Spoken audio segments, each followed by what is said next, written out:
Hey guys, welcome to another SaaS Landing Page Teardown. Today we have June, which is like a super cool analytics tool for product-led growth type companies.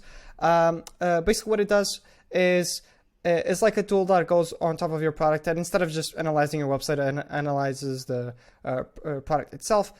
Kind of similar to Mixpanel and all those things, but I think it looks a little bit simpler, and it might work really well for some people, right? So when you're selling a tool that provides analytics and reports and all that stuff, what you need to sell them, or what you need to sell your visitors on in order to get more signups, is you need to show them what are the things that I can track with this tool that I cannot track with the current tool that I have, right?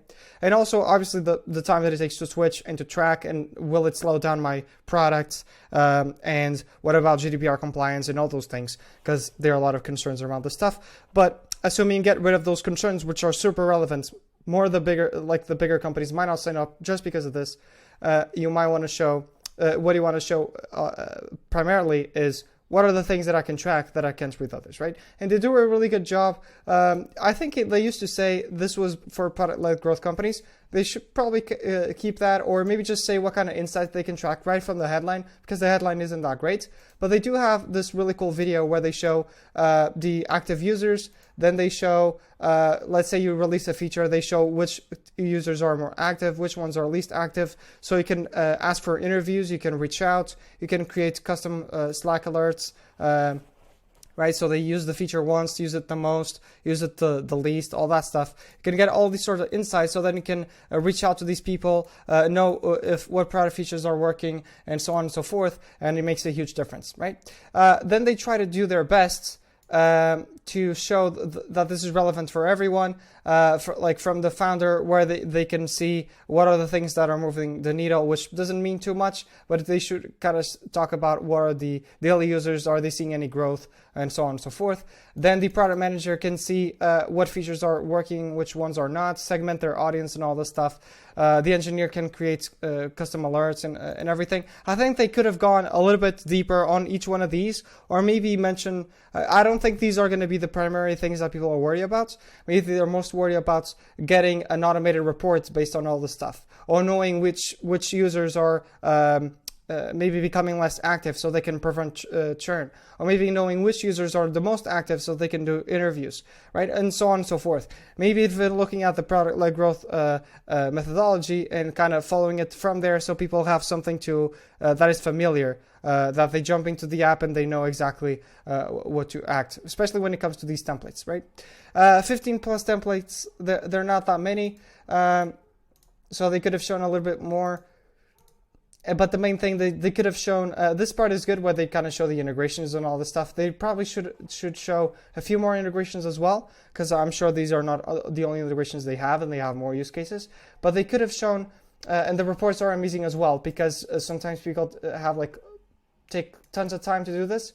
And what I like about this page is very, very visual, right? You're seeing the products, you're not seeing like a mock-up. You're seeing exactly what it is, exactly what it tracks. You have a bunch of use cases, even if they might not be the best ones, they're very, very clear here, right? This is something that they should have mentioned above. They should have get rid of all the concerns as well, showing that this is able to handle thousands or hundreds of thousands of users, because that might be a concern as well for bigger companies. And then when it comes to being loved by a lot of different people, they could have shown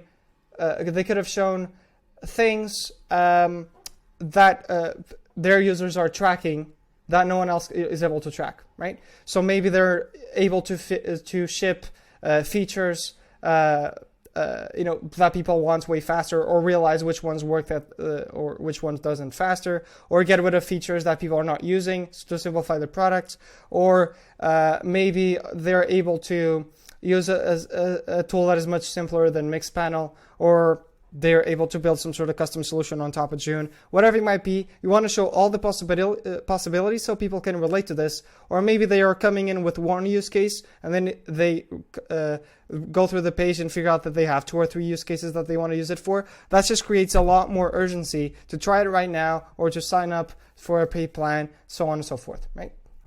So that's pretty much it. They do say they can set it up in 5 minutes, but because they don't really show how it's set up, it's not as believable, right? Because you're making a claim and not justifying it. Lastly, when it comes to the pricing, they could have been a little bit clearer that they offer a free plan up to 1,000 users and so on and so forth. And then they need to be a little bit clearer as well with this part right here, right? Of the one-on-one product analytics. What is included in there? Is that the setup? Is that the onboarding call? Is that like a monthly call, right? What is it exactly that they're offering? And also, because they're saying 10 active users, they might be turning off some of the bigger companies. Not sure if they want to track them, but they could have been a little bit more clear, or maybe clearer on which products, which type of company is ideal for this product or this plan, right? So that's pretty much it. I really like this page. If you're interested in seeing how this might apply to you, just go to Cortez.design and book a free strategy call here. Basically what it is we start with a free intro call to figure out if I can help you, if the timing is right, what are some of the problems you might be having, if it's a good fit, and so on and so forth. And in case it's a good fit, we'll just jump on a strategy call to figure out what are the problems with our website, kind of like a teardown like this. Or what are the problems? What are the things that could be fixed? What are the tweaks we need to make? And then I'll also go over how I work with clients and pricing and all that stuff. So you want to figure out if you want to become a client or not, right? So that's pretty much it. Let me know what you think about this teardown. And if you're interested in learning how this applies to you, just book a call below. Cheers.